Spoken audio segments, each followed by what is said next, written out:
Today on the Trent Out Loud podcast. These two are such a disaster, just annoying.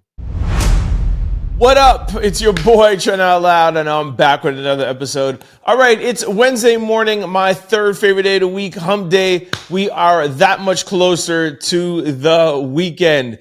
All right, I hope y'all are strapped in and ready because I got a good show set up for you guys today. We got 4 lead stories. First, we're going to talk about Kehlani getting a restraining order against her baby daddy.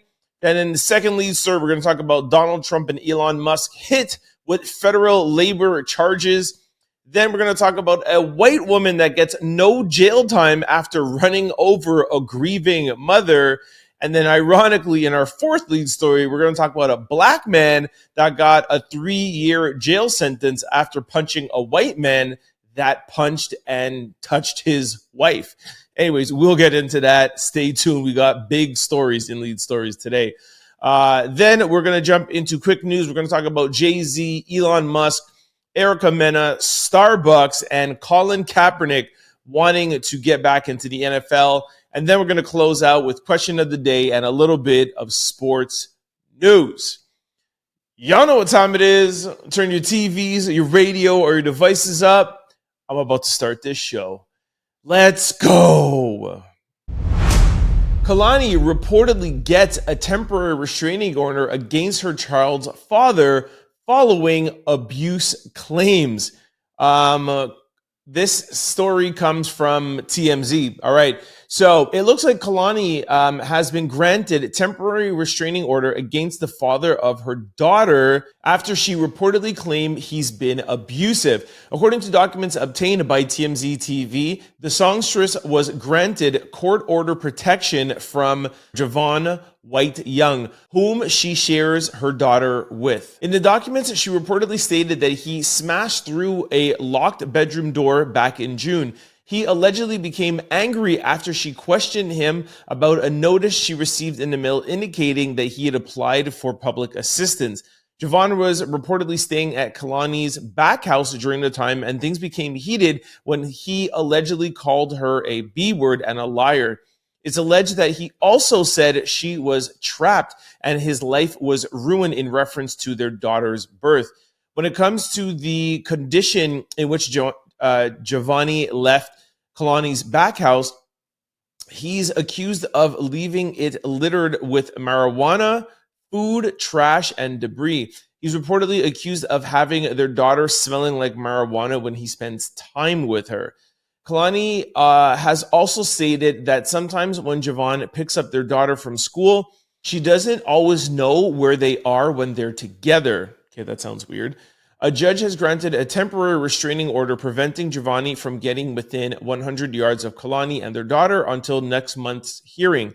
Kehlani has also been granted sole custody of their child.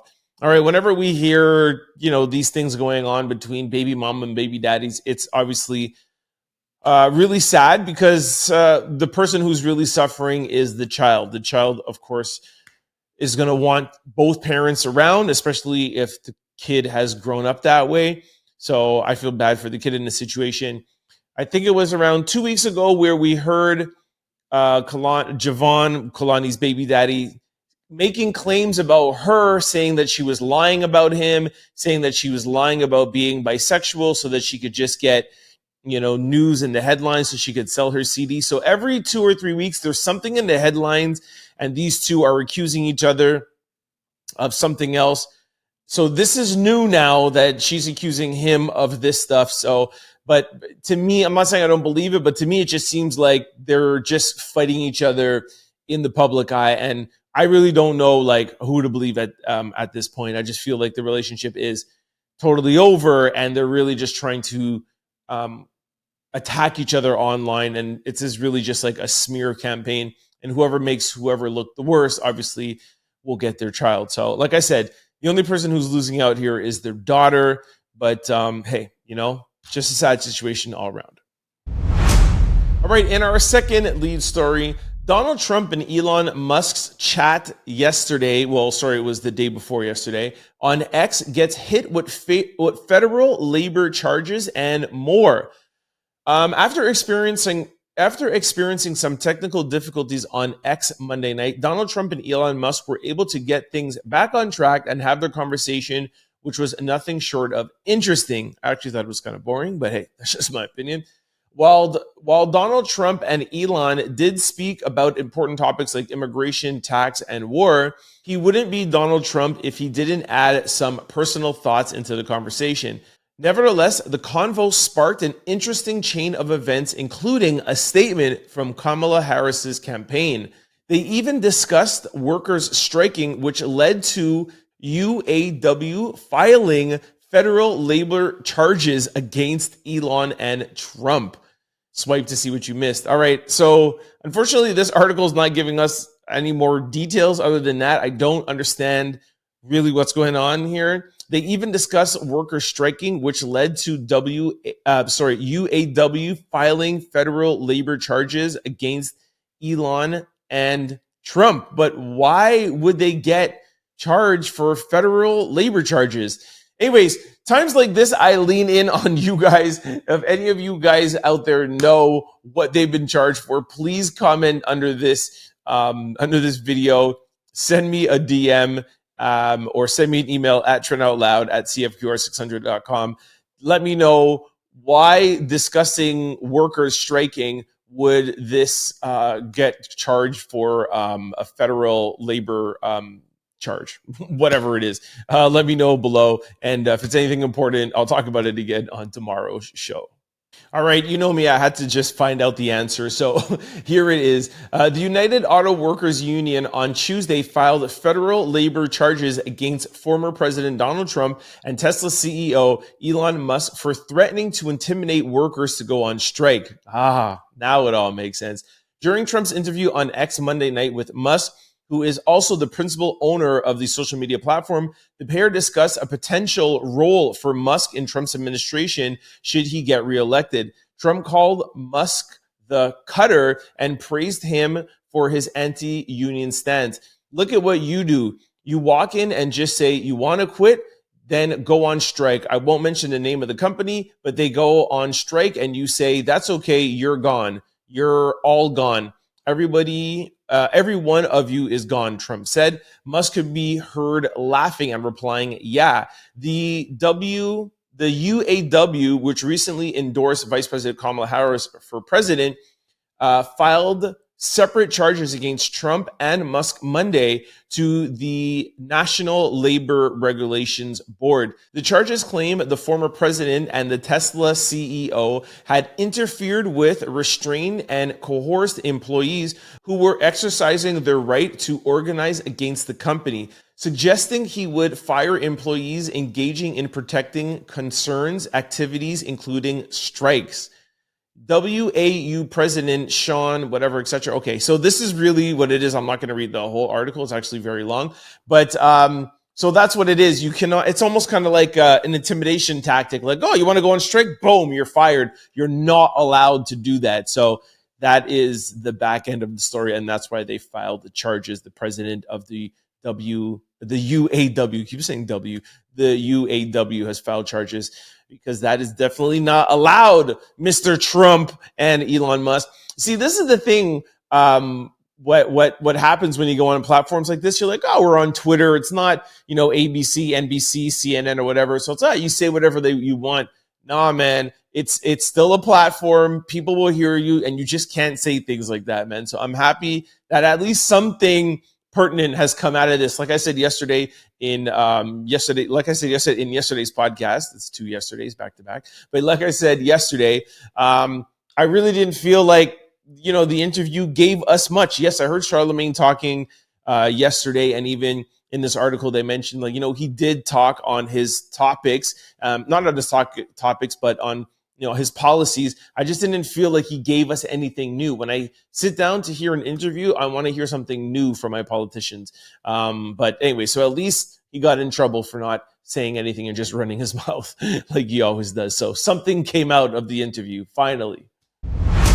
All right, in our third lead story, listen to this.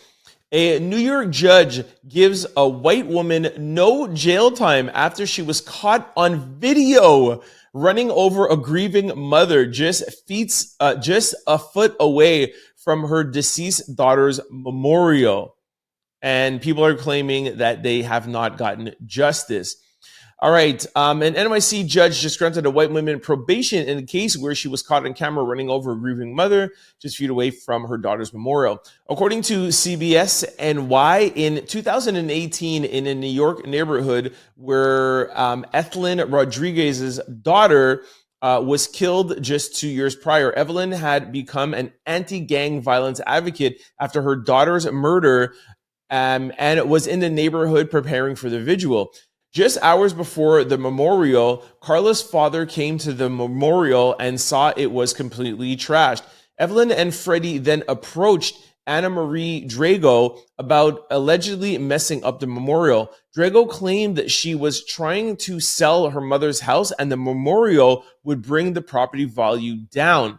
They all got into a heated argument while Drago reportedly sat in her car, but then she decided to press the accelerator and run over Evelyn, unfortunately killing her just feet away from the memorial of her deceased daughter. The entire altercation was caught on camera. Drago's first trial in 2020, she was convicted and sentenced to 9 months in jail. She appealed 16 months later, and the conviction was overturned. Then in 2023, a jury deadlocked on a homicide charge, although she was convicted of misdemeanor for taking items from the memorial. And then the third time around, she decided to plead guilty to criminal negligent homicide. Although the prosecution suggested 3 years in jail, the judge decided to give Drago 0 jail time, but 5 years probation instead. The family said, we didn't get the justice that we were looking for. Her getting probation, that's like a slap on the hand. She's going to be free. She's going to be willing to live her life, but the judgment will come one day for her. I will never forgive you for what you did, Evelyn's daughter, Kathleen, said. There is still no peace in me and in my family's heart, Evelyn's other daughter, Kelsey, said. What a weird story. I can't believe this is only like making the news now.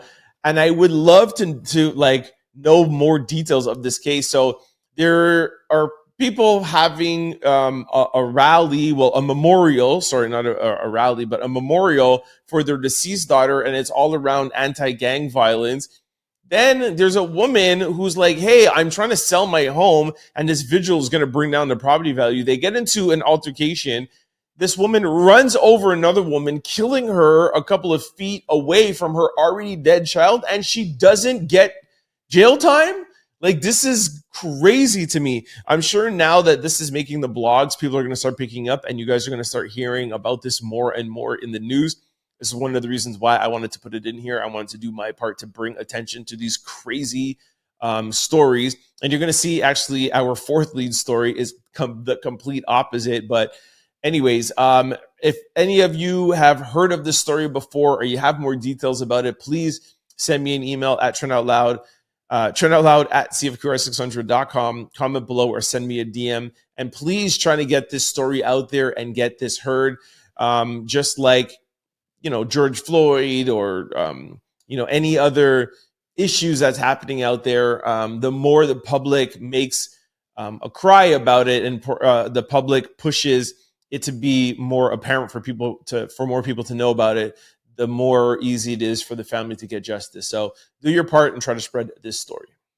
Oh, and by the way, I have a little clip from the news. Take a listen. The Long Island woman who ran over and killed an anti-gang activist was finally sentenced 6 years after the crime. Long Island reporter Jennifer McLogan has been following this from the beginning and says the victim's family is incredulous that she won't be going to prison. Drago admitted striking anti-gang activist Evelyn Rodriguez with her vehicle during a dispute over a memorial for the activist's murdered teen daughter in Brentwood 2018. The video was recorded by a film crew present for the vigil. Rodriguez and Cuevas were setting up for a vigil marking 2 years since their daughter Kayla's death at the hands of MS 13th Street gang members. Drago dismantled it because she was trying to sell her mother's house nearby and didn't want the memorial to scare off buyers. Okay, in our fourth and final lead story, complete opposite, take a listen to this. A New Jersey father sentenced to 3 years in prison after fatally punching a white man who hit his wife with a bike and repeatedly called his children the N-word. Judge said he should have called the police instead. A 41-year-old Jersey husband has been sentenced to 3 years behind bar after fatally punching a man who has been harassing his family with racial slurs for a month. Anthony Collins pled guilty to manslaughter over an assault that took place September 18, 2003. Collins and his wife were leaving a store when 70-year-old Robert May purposely ran his bike into Collins' wife. According to the court document, May had repeatedly harassed Colin and his children, calling them racial slurs. Colin punched May, causing him to fall to the ground, where he lay unresponsive with blood coming from his head and mouth. After later regaining consciousness and went home after refusing medical service and assistance. However, police were told that he was acting erratic after the fall, so he was taken to the hospital where he later died. An autopsy determined the cause of death to be a blunt force trauma, and the matter of the death was a homicide. Collins argued that his actions were justified self-defense after having to deal with May's constant racial attacks. However, the judge argued that Collins was much younger and stronger than May, and that Collins should have called the police instead. Collins is required to serve almost 31 months of his sentence before he is eligible for parole. All right, now I'm not condoning what he did. However, that is self-defense. If a man rides his bike into your wife, you're going to want to defend your wife. Like, give me a break, right? Now, did he have to punch him in the head? Maybe not. I mean, the guy is 70 years old, right? You maybe want to push him or whatever, but it's so easy for me to be sitting down here behind a microphone, or you to be listening to me and be like, maybe you shouldn't have done this, or maybe you shouldn't have done that. But, you know, in the moment, somebody who's constantly harassing you, somebody comes and rides your bike, your instinct might be just to punch somebody. It's not to say like he took a gun and shot the guy, right? And as a result of his punch, the guy, passes away from the wound or the wounds, and that you get a 3 months jail sentence, right? Sorry, 3 years jail sentence, and you have to serve 31 months before you get to parole. But then in our third lead story, there's a woman who runs over a woman during an argument, runs her over with a car, and she gets no jail time, right? So just to show you how the jail system is set up, and honestly, just to tell you guys something, we purposely didn't actually take these stories to pit them with each other. This was literally just what was going on, and that was viral yesterday. And we just normally how we get our stories for the Trent Out Loud podcast. So this is just ironic that these two were the two leading stories that were on social media yesterday. So just sad to hear the extremities on how the justice system deals with people differently. So you guys tell me what you think of these two stories, who's right, who's wrong, and let me know what you think of the justice system and if it's fair. Send me an email, trentoutloud@cfqr600.com, comment below, or send me a DM at trentoutloud. All right, this brings us to quick news. Ring my bell. All right, I got 6 quick stories. Let's see how quickly I can get them out. TMZ reports that Jay-Z's legal team has filed a notice stating that the rights to reasonable doubt will be given back to Jay-Z in 2031.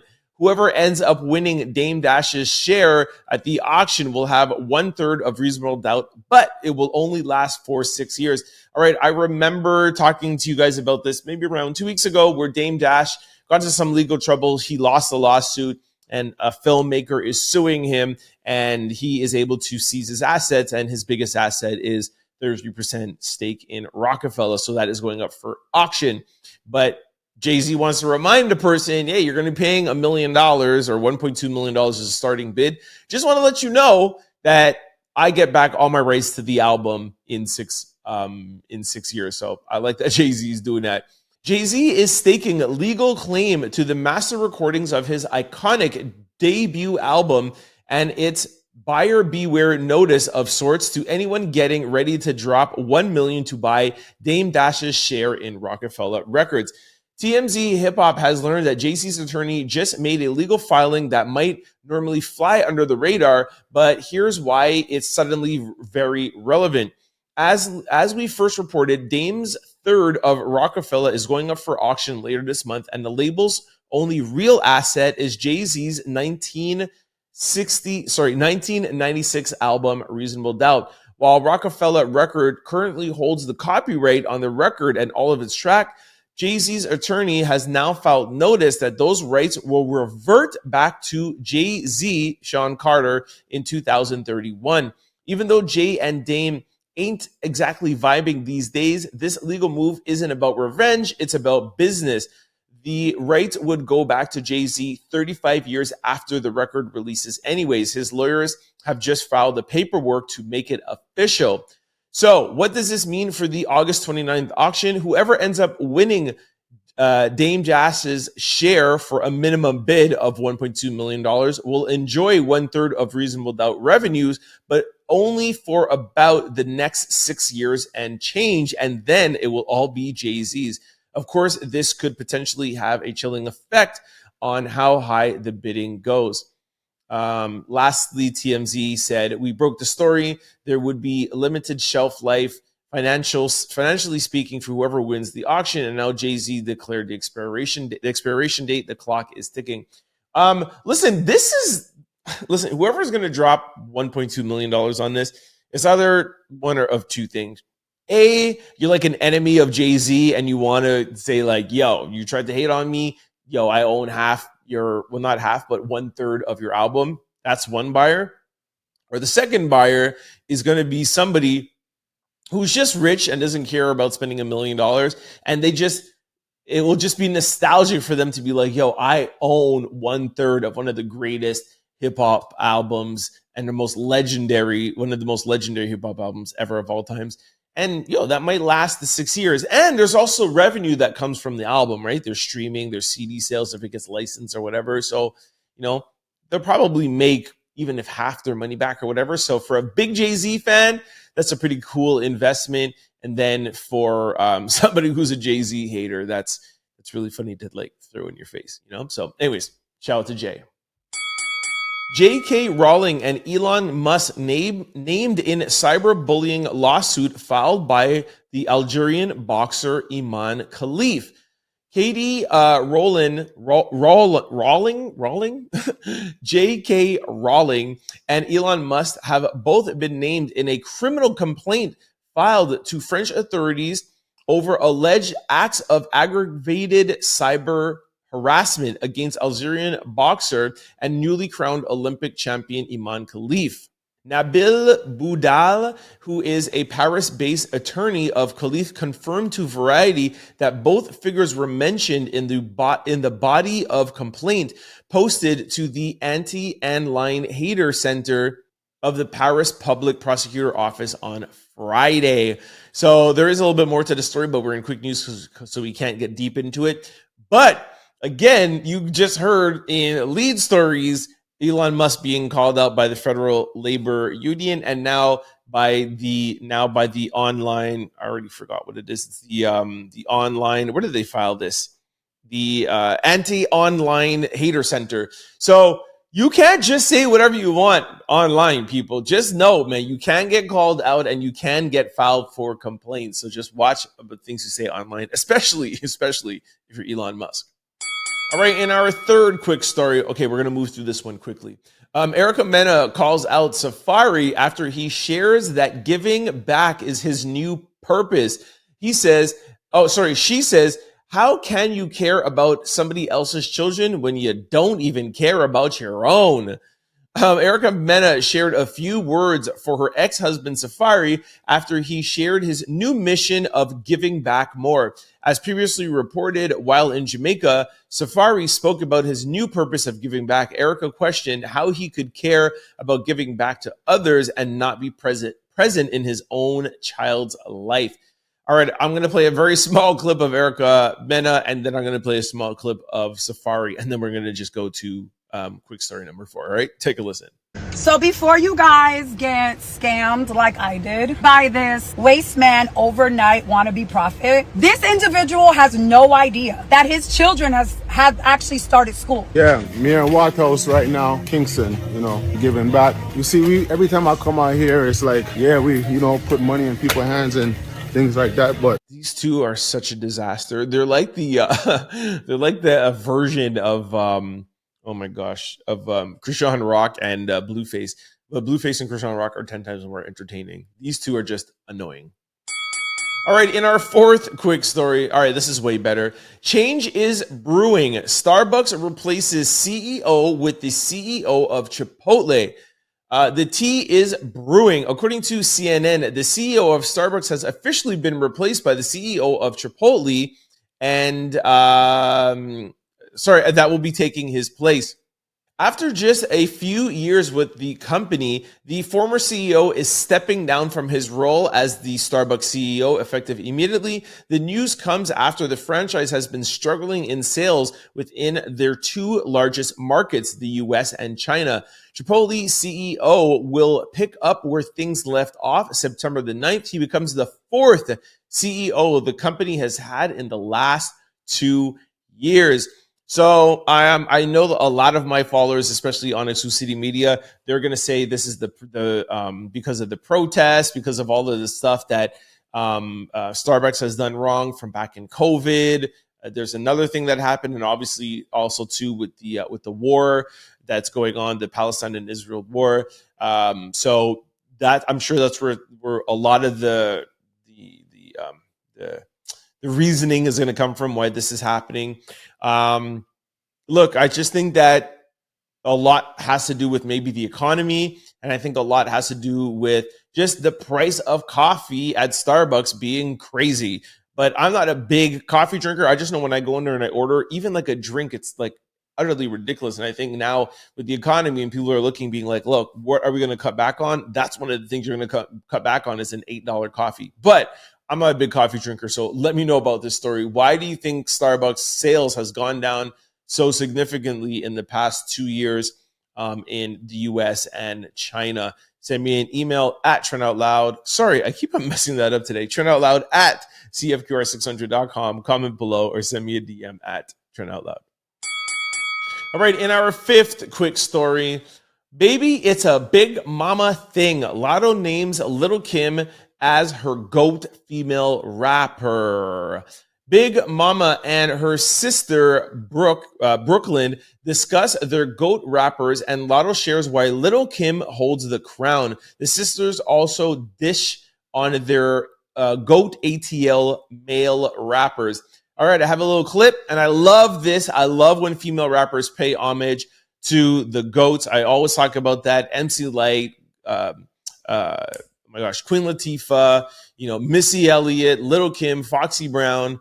Pick whoever you want to pick, but I like when female rappers call out our legends and our GOATs. So here's a little clip of Latto. Take a listen. The GOAT is Lil Kim, like fashion icon, timeless music, timeless looks, like gonna forever be like a staple in not only rap but like female rap. She's also doing that because she's beefing with Nicki Minaj, and she wants to throw shade her way. But hey, I'm sure that Lil Kim is still her GOAT. All right, in our 6th and final quick story, Calin Kaepernick continues to train for his hopes of returning to the NFL. Despite any team picking him up, he still seems to be optimistic about returning to what he says is the first love of his life. And he states that stepping back on the field would be a major moment for him. I have a little clip. Take a listen. We're still training, still pushing. So hopefully we just got to get one of these team owners to open up. All right, this brings us to question of the day. Name a celebrity you defend like you get paid for it. All right, Junior789 said 50 Cent. Angelina Rich 27 said Kamala, Rihanna, Portia, and Kiki. Who the hell is Kiki? Somebody said my Lord and Savior Jesus Christ. Whitney Stalis said none because what the F? I look like defending somebody who doesn't even know I exist. All right, that's fair, but we are just trying to have fun here. Coco Apple 482 said, Michael Jackson, he ain't touched them kids. That's the question I've asked my Lord above. That's the question I'm going to ask my Lord above as soon as I get to heaven, because I know he didn't do it. Somebody else said, my Lord. Somebody said Christopher Morris Brown, Chris Brown. Somebody said Barack Hussein Obama, Michelle, I don't even know how to pronounce this last name, Robin Obama. Baby, I will square up with anybody talking about my uncle and my auntie. Somebody said King Jesus. Another person said Will Smith. Y'all could never make me hate him. Another person put the gif of Chris Brown. Somebody said Killer Mike, because who had something to say that guy is pure magic? Okay. Killer Mike. Oh, and Killer Mike actually answered her. He said, thank you. Who else? Somebody said Sukiyana. What? Who's defending Sukiyana out here? Holland.Trin82 said, I'm defending Sukiyana. I defend her like it's my 9 to 5, so don't say anything about Suki. I love Suki, though, but, yo, that's crazy. And Suki actually thanked her in the comments, too. Somebody said Killer Mike. Again, he responded. Kendra G. All right. Chris Brown. Megan. Somebody said, another person said Michael Jackson. Whitney Houston. Chris Brown, because Chris Brown needs a lot of defending, right? There's obviously the people that people talk ish about. So there's a lot of Will Smith, Michael Jackson. I'm just going to come out and say it because y'all know I defend Drake like I'm paid for it. Y'all know that between during that Kendrick and Drake beef, I always started off by saying I'm being very biased. We all know I'm very biased. He's one of my favorite artists. I am Canadian. Drake's first show was in Montreal. Yo, I'm going to defend Drake. Yo, you guys ain't never going to get me to hate Drake. That guy his music is way too good, way too timeless for me to hate Drake, man. So shout out to the boy, Drizzy. All right, this brings us to quick news. I am low on time, so I got to run this quickly. We still don't have a lot of sports going on, so I dug this cool story up about Tom Brady, and it says Tom Brady has an empty locker beside his own for any items his teammates wanted him to autograph. I thought that was really cool. Tom has an empty locker that was next to him. I would look over there, and every day guys would put helmets, jerseys, pictures, football, all the stuff they wanted Tom to sign for them. At the end of the day, almost every day, he'd sit there signing everything. That's really cool, man. You hear a lot of weird stories about Tom Brady, but that is actually a really cool story. All right, I got to wrap up this show. Thanks for kicking it with me on this Hump Day Wednesday. Before I go, I just want to remind you guys on all the ways to keep up with the show. If you're used to watching this show on YouTube or listening to it on podcast platforms, please try to check us out Monday to Friday from 11 to 12 on CFQR600.com. You could tune in from any device anywhere in the world. Or if you're in the Montreal area, of course, you could tune into 600 AM on your radio. We do play the Trend Out Loud podcast from 11 to 12, but we mix it in with 90s and 2000s hip-hop and R&B. I select the music. I program it every single day for y'all. So check me out. It's a great way to listen to the podcast. I love it. Vice versa, if you're used to listening to the show on CFQR 600 and you can't always catch it from 11 to 12, you do not have to worry. You do not have to miss an episode. You can always catch every episode on YouTube or podcast platforms. Just go to your desired site, type in Trend Out Loud. The show will pop up.